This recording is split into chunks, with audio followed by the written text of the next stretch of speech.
Hi everyone, my name is Fatu Makasuba. My pronouns are she, her, hers.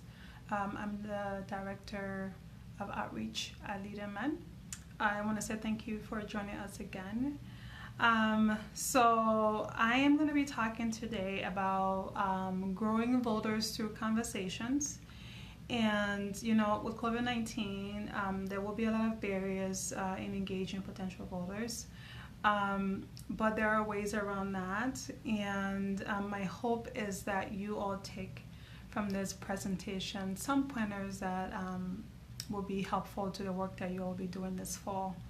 But I just kind of want to go over a little bit, and I should mention, if you have any questions at all during this presentation, please comment below and I will actually answer those questions at the end of the presentation here. So any questions you have, just go ahead and leave it at the bottom within the comment section. All right, great. I will be going over today, just what exactly I mean by having meaningful conversations. And then we're going to talk a little bit about what opportunities that you all can be creating on your campuses or within your communities to help move those conversations forward and help you engage with your peers. And then we'll be talking a little bit about what success looks like, right? And so again, if any of this can be helpful, that's great. But if you need clarity or have any questions, please leave your questions below. So what do I mean by having meaningful conversations? So one of the things I think in prepping for those conversations, right, is to really just try to identify what it is that you want out of the encounter. And we will talk a little bit about different engagement strategies in the presentation, so just kind of keep that in mind. But just really thinking beforehand what it is that you want out of the encounter. What is your plan of action to actually make these things happen, right? To make these conversations and engagement happen. And then what is your follow-up plan to really making sure that that's a fruitful conversation and a fruitful encounter for you and the person you're communicating with or you have communicated with. Another thing to do really to help in really trying to have these conversations or engagements is to make sure you know who your audience is, right? Who are you trying to reach, and knowing why is also important, right? And it also helps to sort of narrow down the audience. So if you're, say, at campus that have different, you will have different kinds of students, right? From different backgrounds. And with those different backgrounds, there are some opportunities there, but also barriers to folks being more civically engaged. And so how are you assessing that in your overall plan, and how are you actually creating communication strategies to really gauge those people? I think is also very important. And it will also be very helpful once you do that, when it comes to engaging with folks via social media or having online events. You then know exactly what audience you're catering and what sort of event or conversation to. So make your job a lot more easier if you sort of prepare for this beforehand. So the next slides talk about tactics of engagement. And one of the things that we're exploring a lot, and we'll be exploring a lot this year, is to really engage staff on campus. So, and what that means is that we have to think sort of in a two-step process here, because you may not always have opportunity to do some offline actions. So, for example, like a on-campus visit, things like that. We may do that, but we may not engage everyone, right? Because there may be more online students than in-person students. So one great things to do is to really utilize the learning platforms that you all have on your campus. So D2L is really great, and you can really bring in a professor or instructor by just asking them a question about, posting something on their course page about voting and things like that. And that way, students who log in have immediate access to a voter registration form, and you can also have content about voting that may speak to them. And then obviously you want to have a follow-up contact information for somebody that they can reach out to if they have any questions. Another great way to really engage is via social media, obviously. Your campuses all have social media pages. We all live in a world that's very digital now, which is great. But with that also comes some barriers. But I think figuring out who are the more active students on your campus, or who are on your team within, some schools have civic engagement committees, right? Who on those teams are very proactive? What other organizations within your community that are engaging with students that you can tap into too, to sort of amplify your messaging, right? There's so many different ways to do this, and you can also boost certain messages on Facebook, things like that. And so I think really narrowing down your audience, and then making sure you're having like specific message for those different pockets of people. I think that's great. That's a great strategy. And also another good strategy is offline action. My apologies. So offline action really just means that you are doing things more in the field. So if you're campus, you're doing things more on your campus, more in person. So it could be, you're having tabling, for example, for a voter drive. So you are registering people, you're having other folks from the community. For example, LeadMN usually go to campuses. Oftentimes we're invited by our Senate, our student Senate leaders, and we come in and we sort of help in the process of facilitating a tabling and also short class presentations that I will talk a little bit about in a second here. But those are opportunities for you to engage students and to be more in person and get to really convey a messaging. And I think it's very important to even have scripts that you're going off of that have the key things that you definitely want to stress when you're engaging with students, not necessarily word by word conversation, but just like an overall idea of what are the key things you want to leave with that student who you're asking to be a proactive voter. So those are some things that you all can do. And another great thing to do is to really engage in one-on-one conversations. So if you're tabling, are you also talking to students who are walking by? Are you if you're a Senate leader, are you taking the opportunity to talk about your Senate and what you all do, the amazing work you all do on your campus? And if you're, collaborating with a club, are you guys engaging folks in the different clubs on campus, and how folks can be more involved? If a student have a specific interest, say, well, I know this club does this. Do you want to learn more about that, or do you want to be a part of something like that? Or do you just want to be a volunteer, right? Do you want to be a volunteer for the civic engagement outreach we're doing around voting here? And I think those are ways to really engage that. But I think a lot of opportunities to do some of these things would be, having events on campus. And I'll talk a little bit more specifically about that in a second here. But outside of your tabling, you all can go to some conferences or trainings together. There's just so many ways to make sure you're building a relationship even within your Senate or within your clubs or within your campus. I'm sure you all do host things that are meant to really bring students together, and I think doing more of that.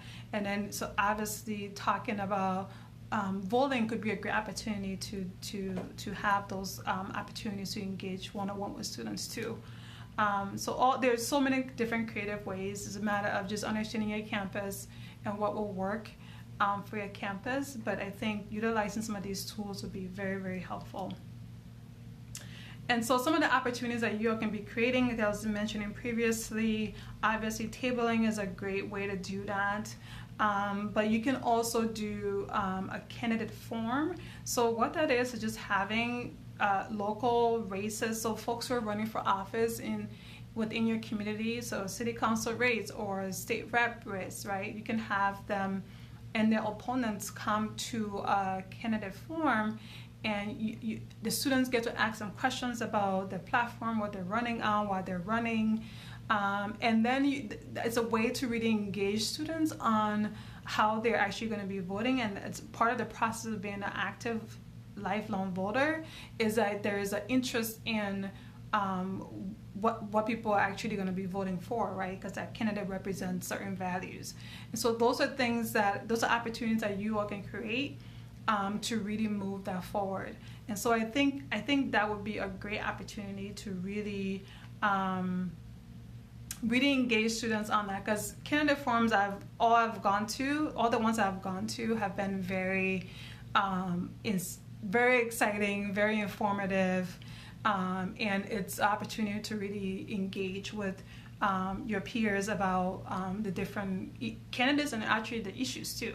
So I think that's great. And then there's also opportunity to do voter education. So one of the things that we're going to be doing as an organization is come October 5th, and even probably before that, is doing a lot of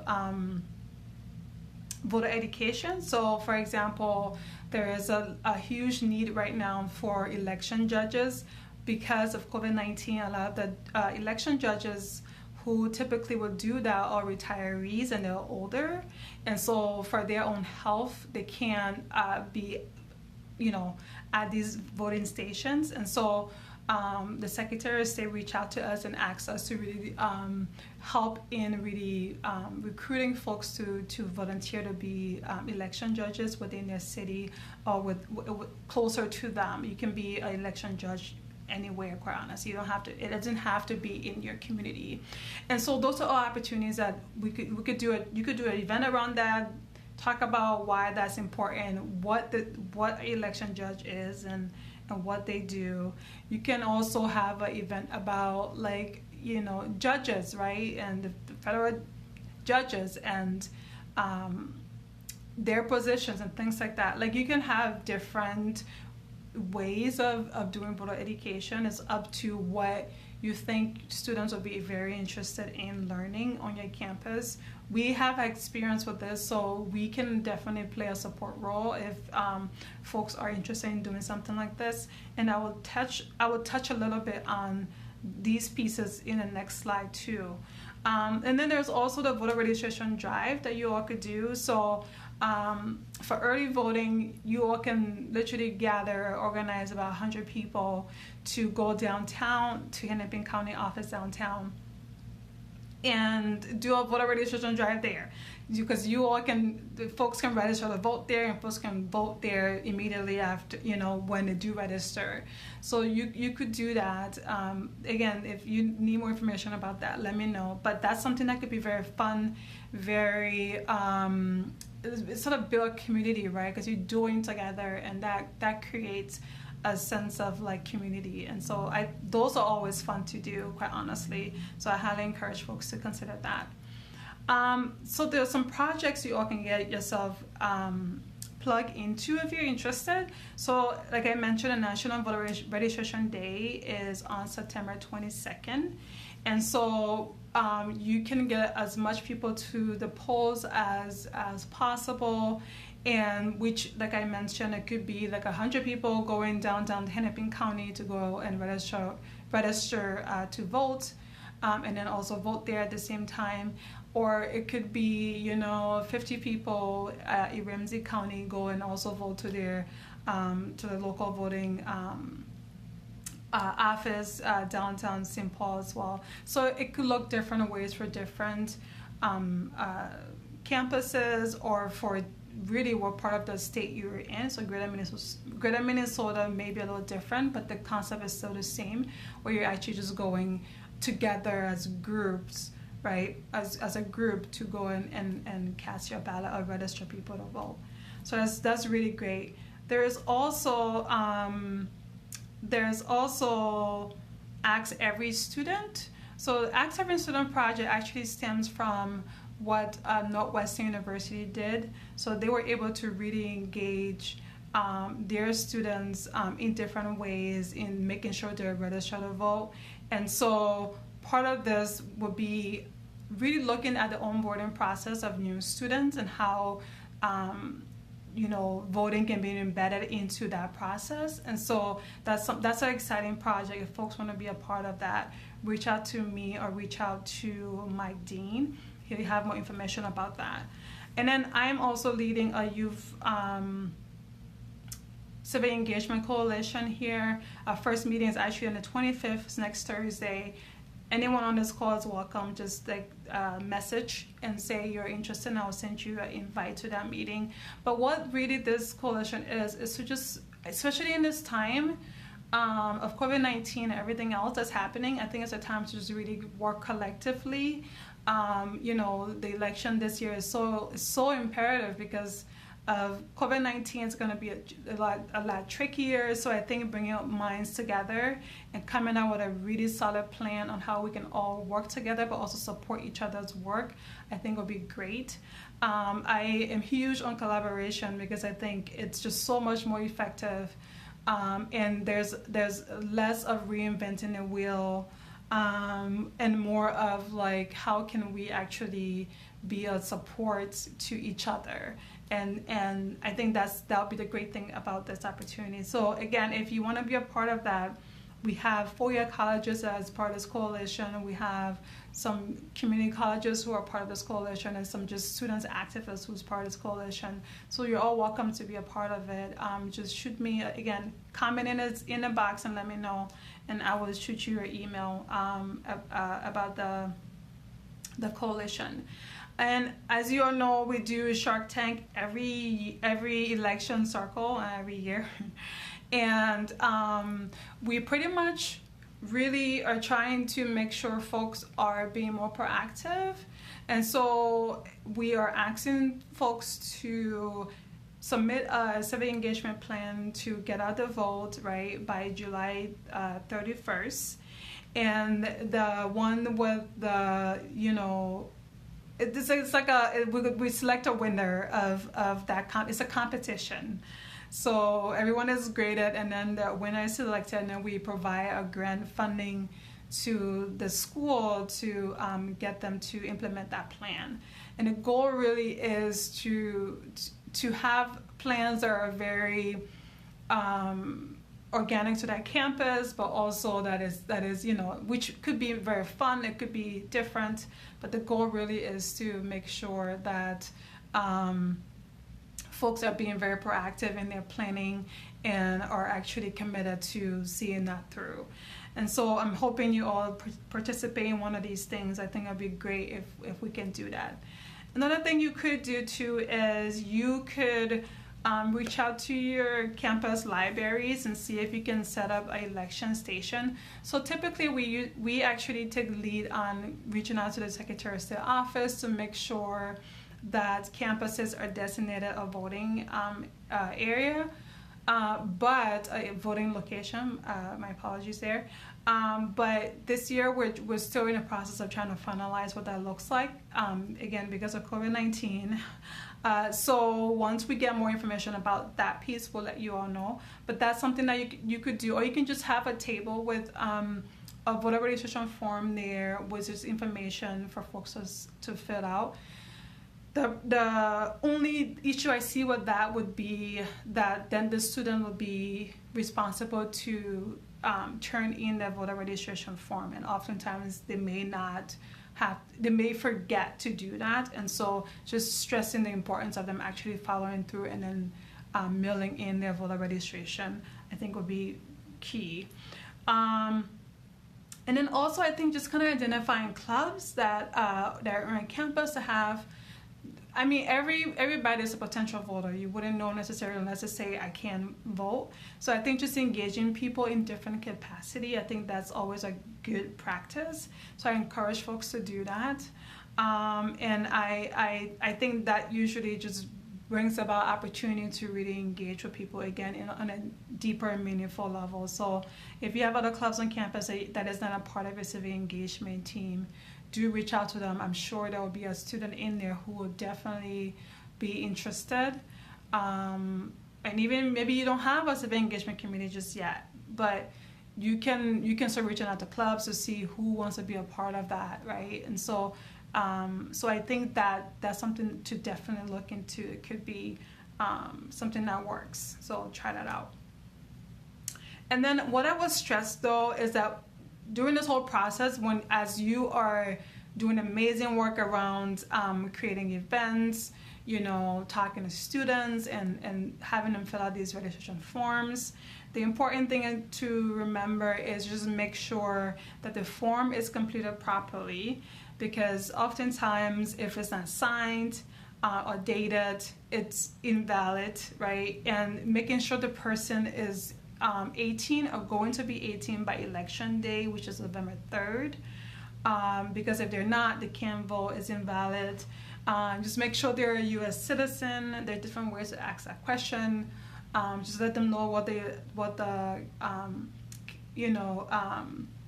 eligibilities are for filling out the forms. If they fit those categories, then they're good. So they gotta be a citizen, they gotta be a resident of Minnesota for like 20 days. So if you're somebody who moved from out of state and they've been here less than 20 days prior to the elections, they're not gonna be able to vote. But if they're filling this out 20 days before, chances are they're gonna be fine. And they also can put in their last four social security number or their driver's license. So it's either or. They don't have to do both. And then also, again, I'm going to stress this, make sure they're signed and dated. If they don't sign and dated, it's not valid. All right? And finally, I think after all that amazing work is done, I'm sure you guys would have identified what outcomes you wanted from this.